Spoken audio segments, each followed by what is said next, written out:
Dar el quórum legal para la presente sesión. Gracias. Muy buenas tardes. Por instrucciones de la doctora Rosa Cruz Rodríguez Pizano, presidenta municipal interina de Manzanillo, doy paso a la lectura del orden, a la lectura de asistencia y declaración de quórum legal. Licenciado Cristian Eduardo Bolaño Rodríguez, síndico municipal. Licenciada Sarina Jocelyn Calleros Martínez, regidora. Ciudadano Daniel Mendoza Flores, regidor. Ciudadana Susana Karina Aria Gadillo, regidora. Licenciado Jaime Salinas Sánchez, regidor. Ciudadana Melissa de Guadalupe Hueso Barragán, regidora. Ingeniero Ramón Hueso Alcaraz, regidor. Licenciado Jorge Luis Preciado Rodríguez, regidor. Licenciada María Lisset Barrientos Santana, regidor. Licenciada Roserene Herrera Sánchez, regidora. Profesor Martín Sánchez Valdivia, regidor. Maestra Silvia Guadalupe Ruano Valdés, regidora.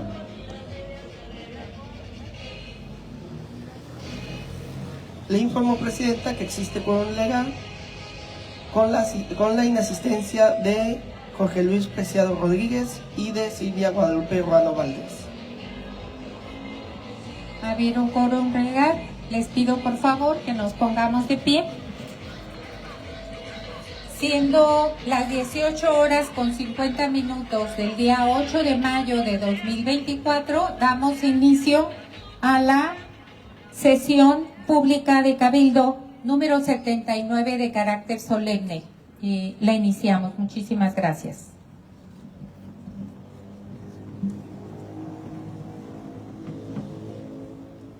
Como punto número 2 de la orden del día, lectura y aprobación en su caso del orden del día.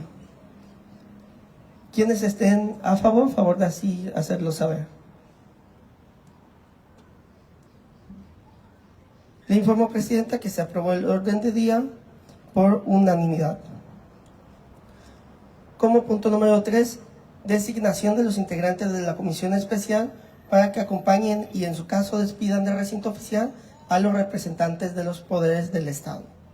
Como propuestas de la presidenta para esta comisión especial se encuentran el licenciado Cristian Eduardo Bolaño Rodríguez, síndico municipal, la licenciada Sarina Jocelyn Calleros Martínez, regidora, y el ciudadano Daniel Mendoza Flores, regidor.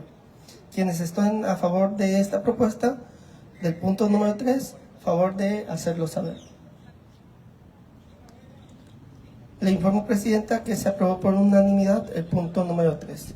Por lo tanto, siendo las 6:52, damos un receso de 5 minutos para que la comisión especial haga el favor de acompañar a los representantes de los poderes.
siendo las 6:54 de la tarde.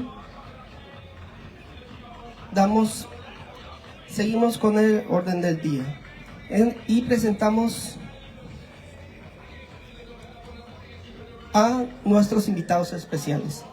En representación de la Gobernadora Constitucional del Estado de Colima, la licenciada Indira Vizcaíno Silva, nos acompaña la licenciada Mayreni Ortega Monroy, encargada del despacho de la Subsecretaría de Turismo. Bienvenida.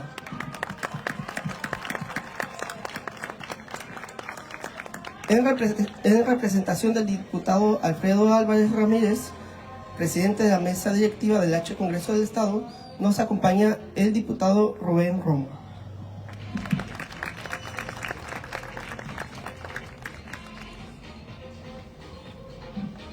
Como punto número 5 del orden del día, a continuación haremos los honores a la bandera y entonación del himno nacional por la escolta y banda de guerra de la Dirección General de Seguridad Pública y Policía Vial. Atención. Firmes. Ya.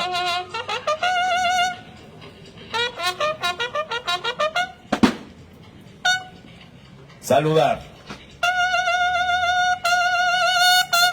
Ya.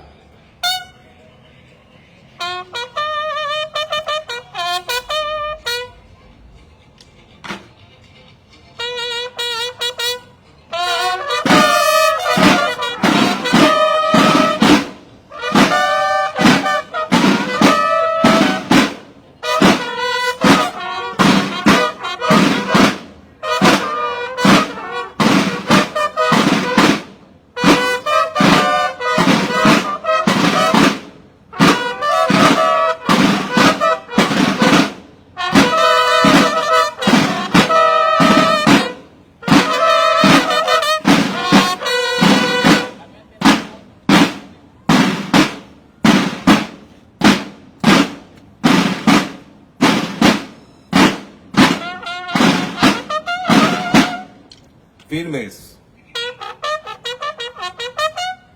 Ya. A continuación entonaremos nuestro glorioso himno nacional.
Es momento de despedir a nuestro lábaro patrio. Saludar. Ya.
Ya.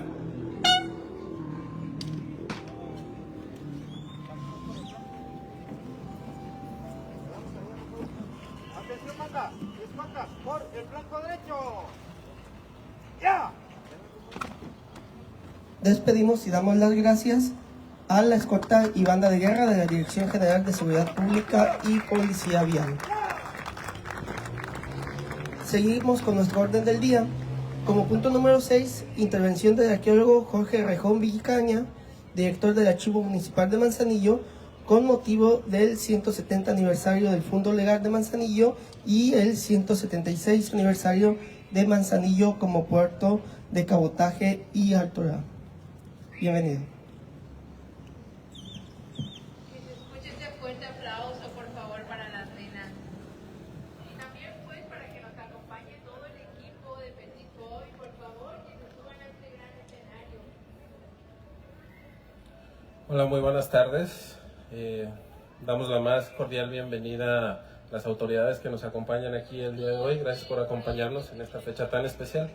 Gracias también a las personas que nos acompañan aquí en esta breve conmemoración de dos eventos que han sido muy importantes para la historia de nuestra ciudad, de nuestro puerto, que es la celebración respectivamente de los aniversarios de la creación del Fundo Legal de Manzanillo y de su declaratoria como puerto de altura y cabotaje. ¿Por qué revisten tanta importancia estos sucesos en la historia de nuestro puerto? ¿Qué es exactamente un fundo legal y para qué sirve? Aclarando que es fundo con U, no con O, como a veces percibimos la palabra fondo legal, no es exactamente lo mismo.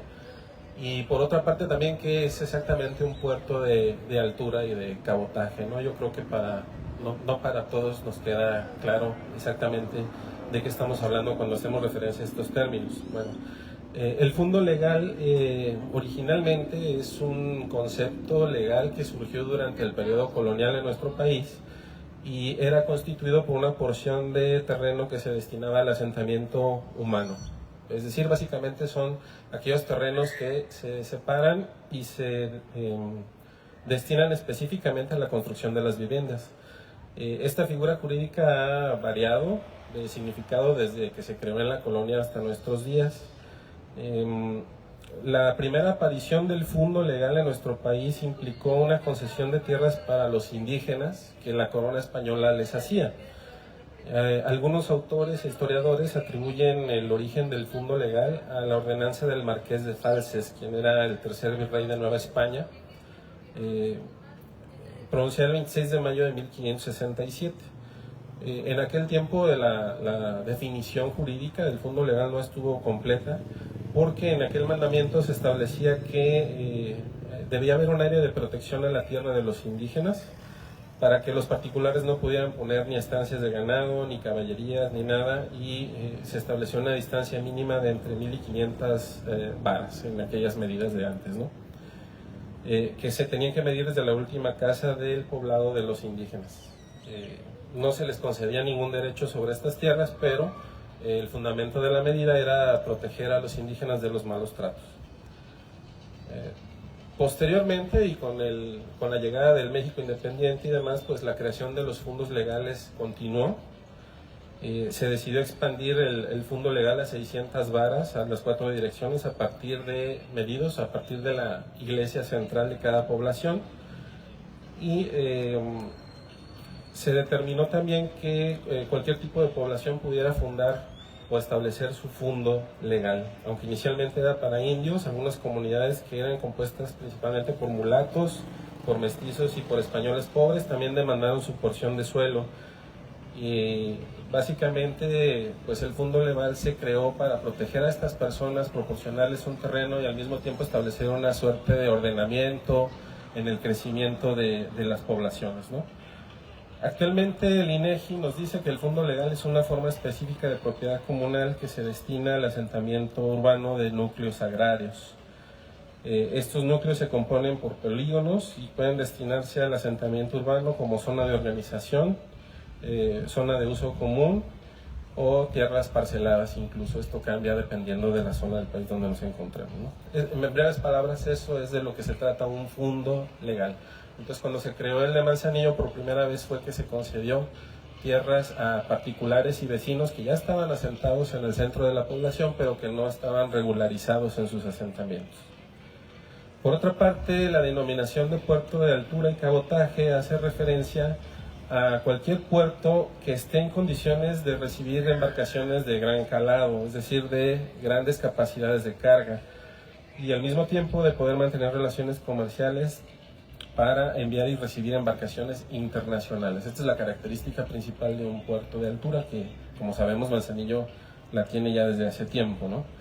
Por otra parte, el cabotaje hace referencia a la palabra cabo, que es un término de navegación en el cual se describe la manera en que antes se hacía la navegación dentro del mismo país, ¿no? Es decir, de cabo en cabo, por eso se le llama de cabotaje. Bueno, eso es nada más para dar un poquito de contexto. ¿Cómo comienza la institución del Fundo Legal en Manzanillo y cómo se llegó a la declaratoria del puerto como puerto de altura? Pues es una historia que se remonta hasta 1824, ¿no? Ya para esta fecha y después de todo el periodo colonial, Manzanillo ya se había establecido como un puerto de gran importancia, que incluso recibía al importante galeón de Manila, entre otro tipo de embarcaciones comerciales. Pero en 1824 se decide cerrar las funciones de Manzanillo como puerto de cabotaje. Esto propició un desequilibrio económico y demográfico y ocasionó que los habitantes de Manzanillo se desplazaran hacia otros lugares. En el censo de 1846, por ejemplo, se registraron únicamente 51 habitantes en Manzanillo, para que se den una idea. Al año siguiente, en 1825, la situación fue revertida mediante el decreto 462 del Congreso de la Unión y Manzanillo es elevado por primera vez a la categoría de puerto de altura y cabotaje. No obstante, en 1837, cuando se volvieron a señalar cuáles serían los puertos abiertos al comercio de altura, se excluyó a Manzanillo y quedó nuevamente limitado al servicio de cabotaje. Esto se debió principalmente a intereses personales de empresarios de otros estados y a rencillas entre gobernantes y demás, lo que provocó el cierre de Manzanillo como puerto de altura. De todas formas, al año siguiente, en 1838, nuevamente se vuelve a habilitar a Manzanillo como puerto de altura, esto en el contexto de la intervención francesa en México, ¿no? Los franceses tenían tomados algunos de los puertos principales, sobre todo en el lado de Veracruz, entonces se hacía necesaria la apertura de otros puertos para continuar el comercio. Y en esas situaciones que nuevamente se habilita a Manzanillo como puerto de altura. Esta situación prevalece hasta el año siguiente, que es 1839, cuando se firma la paz que termina con la llamada Guerra de los Pasteles contra los franceses, y el puerto de Manzanillo nuevamente se restringe a actividades de cabotaje.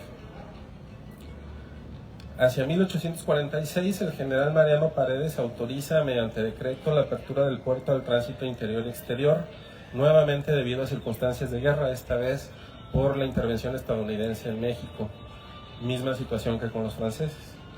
Hacia 1848 se firma el Tratado de Guadalupe Hidalgo, que pone fin a la guerra de México-Estados Unidos, y ese mismo año, el día 1 de mayo, se expide decreto presidencial por Manuel de la Peña y Peña que rehabilita Manzanillo como puerto para el comercio interior y exterior, característica que él conserva desde entonces.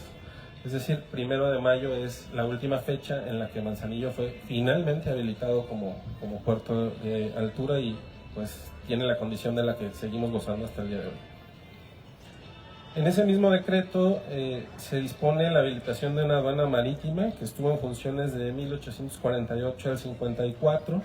Se encargaba de cobrar derechos de introducción y exportación, pero debido a las pobres condiciones de vida que existían en Manzanillo en aquel tiempo, ningún administrador de la aduana se quería venir a vivir para acá. Entonces, del 54 al 71 se otorgaron facultades a la ciudad de Colima, como si fuera un puerto de mar, con el fin de poder realizar los cobros de los movimientos comerciales, ¿no? A la par de todo este vaivén en la cuestión de Manzanillo como puerto de altura, hacia 1854, cuando era presidente de México el general Antonio López de Santana, se dispone que Manzanillo ya merece la creación de su fondo legal y Santana manda o dispone la dotación para la repartición de los predios, ¿no? De esta manera, el 8 de mayo de 1854, el general jefe superior don Francisco Ponce de León, junto con el alcalde único don Ramón Esparza y el capitán don José María Mendoza, salieron temprano ese día en la mañana con el fin de examinar y confrontar el croquis que con anterioridad ya se había levantado. Se señalaron los edificios y las calles que debía de componer la población y el general, teniendo en mano el plano que iba anexo al acta del fondo legal, hizo alto en la primera manzana, la que denominaron como número 1, y de ahí fueron reconociéndolas una por una hasta llegar a la última, que se marcó con el número 17. En aquella primera establecimiento del fondo legal, Manzanillo tenía nada más que 17 manzanas, no había más, ¿no? Posteriormente, el general dio principio al reparto. Es un poco curioso la forma en que se dio este evento, porque las personas se fueron presentando ese día una a una, exponiendo su caso, y de acuerdo a ciertas características se les fue otorgando la porción de terreno a cada uno de los vecinos, ¿no? Entre otras cosas, se tomaron en cuenta factores como la capacidad para edificar. Se prefirió a las personas que ya tenían algún tiempo habitando en ese espacio, se tomó en cuenta la antigüedad y los recursos que tenían, y se les advirtió que debían de seguir al pie de la letra el reglamento del fondo legal que se estableció en ese sentido, ¿no? Después, unos días después, el 19 de mayo de 1854, es cuando se levanta el acta que formaliza la repartición de las manzanas y los lotes, y en relación a esta repartición se formula el reglamento a que se refiere el acta que se había levantado el día 8, ¿no? Entre algunos datos curiosos de este reglamento, se establece que el valor de cada lote no sería menor de 5 pesos y no sería mayor de 30 pesos de aquel entonces, ¿no? Y también estipula que a 6 meses de ser recibidos los solares debían dar principio la fabricación, y a los 2 años deberían estar concluidas cuando menos la mitad de las casas de habitación que se iban a construir en ellos, ¿no? Bajo la premisa de que si alguien no cumplía con la construcción de su casa, pues iba a perder el derecho al terreno. Un poco después, algunos años después, el 21 de enero de 1868, se nombra un director político y una junta municipal de Manzanillo. A partir de 1871 regresa por fin la aduana a Manzanillo, y en 1873 se le otorga a nuestra ciudad la categoría de municipio, en el decreto número 147 de ese mismo año de 1873. El primer fondo legal que se creó se respetó hasta 1923, en cuando fue modificado a fondo por primera vez, a través del decreto número 95 del día 30 de octubre de aquel año, en la que se cedió al pueblo de Manzanillo la cantidad de 101 hectáreas de terreno para destinarlas a la creación de este fondo legal. Y finalmente, en 1948, es cuando se eleva por decreto también a Manzanillo a la categoría de ciudad, coincidiendo con la conmemoración de su primer centenario como puerto de altura. Como podemos ver, entonces, los dos sucesos que estamos conmemorando el día de hoy tuvieron una estrecha relación uno con otro, y ambos pues han sido sumamente importantes para el desarrollo de Manzanillo como puerto y como ciudad, ¿no? Espero les haya gustado esta breve reseña. Agradezco su presencia. Autoridades, muchas gracias por acompañarnos, y por mi parte es todo. Muchas gracias. Agradecemos al arqueólogo Jorge Rejón Vicaña, director del Archivo Municipal de Manzanillo. Como punto número 7, mensaje de la ciudadana presidenta municipal interina, doctora Rosa Cruz Rodríguez Pizano.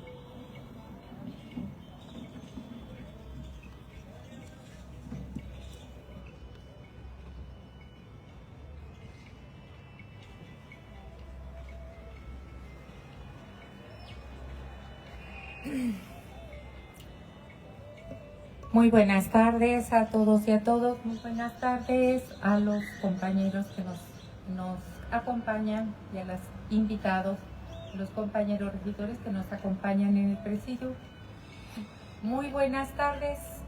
Como sabemos, hoy en este día los manzanillenses conmemoramos el 176 aniversario de Manzanillo como puerto de altura y cabotaje, ya explicado por nuestro arqueólogo, el director de Archivo Municipal, específicamente qué significan estas dos concepciones, y 170 de la creación del Fundo Legal. Dos hechos históricos que nos dotan de identidad y nos llenan de orgullo. El primero, el puerto de cabotaje, decretado por el presidente de la República, Manuel de la Peña y Peña, y el segundo, un acto del dictador Santana, el 8 de mayo de 1854. Sin embargo, la visión de Manzanillo en torno a una vacación marina se remonta a poco más de 5 siglos atrás. Después de que los españoles, dirigidos por Juan Rodríguez y Villafuerte, fueran derrotados por los orgullosos habitantes de estas tierras en 1523, inflamados por la derrota de Hernán Cortés, envió ese mismo año a Gonzalo de Sandoval, quien, ayudado por las armas y los caballos europeos, derrotó cruelmente a los habitantes de estas tierras desde Alima hasta Cihuatlán, fundando posteriormente en las cercanías de la Mar del Sur, el Océano Pacífico, la primera villa de Colima, cuyo único fin era crear un puerto desde que se buscaría tener contacto con Oriente. Fue así que en 1533, desde el puerto de Santiago, Hernando de Grijalva zarpa a la aventura y a la búsqueda de tan anhelado Oriente. Y es aquí en estas aguas, en estas playas, en las que por primera vez América conoció de la palma de coco, de las especies orientales, de los indios chinos, son los filipinos, quienes junto con los negros, los nativos americanos y los españoles fueron dando color a este tono de piel tan característico de esta nuestra tierra. Avanzando un poco más en la historia, pudieron ser estas aguas las mismas en las que se bañara el cura Miguel Hidalgo y Costilla, cuando en la última década del siglo XVIII fue párroco de la villa de Colima. Y también fue en estas aguas en las que las lágrimas de Benito Juárez se mezclaron con la mar, cuando en 1858 se despedía de su patria embarcándose rumbo a Panamá para seguir en su lucha heroica junto a Ocampo, Prieto y todo su gabinete, llevando consigo el gobierno mexicano a cuestas. 50 años después, en 1908, Porfirio Díaz llega a Manzanillo para inaugurar las obras del puerto de Manzanillo. Es en estas fechas cuando el puerto de Manzanillo adquiere mayor relevancia como puerto de altura y cabotaje, aunado al desarrollo del tren que conectaría al occidente de México y permitiría la exportación e importación de los productos llegados a Manzanillo por el mar. Es en estos momentos que se da más profundamente la relación entre ciudad y puerto, llegando hasta el día de hoy a ser el tercer puerto más importante de América Latina y creando una compleja relación entre el puerto y la ciudad que hoy tenemos y también padecemos, entre habitantes y el comercio portuario, en las que tenemos que atender desde el Fundo Legal, en el que había 17 cuadras, había aproximadamente 100 habitantes en ese tiempo, en 1854, hasta el día de hoy, en que hay en Manzanillo cerca de 200,000 habitantes. Obviamente, armonizar esta situación requiere tanto el concurso de los 3 niveles de gobierno, que en la actualidad se encuentran en marcha obras para tal fin. Unas, y las más importantes, para esta armonización la lleva a cabo la Administración del Sistema Portuario Nacional, la CIPONA, que tratan de mitigar el impacto que tiene el desarrollo portuario con la cada vez más creciente población de esta ciudad y puerto de Manzanillo. Los retos siguen siendo complejos, pero debemos, como gobierno municipal, atender a la población en los principales servicios y necesidades que tienen y también armonizar la compleja situación de estos dos entes, la ciudad del puerto en la misma localidad, y este trabajo es el que nos ocupa en la actualidad tanto a nuestro gobierno municipal como a los gobiernos estatales y gobierno de México. Y aquí estamos. Y en eso estamos empeñados en salir adelante. Muchísimas gracias.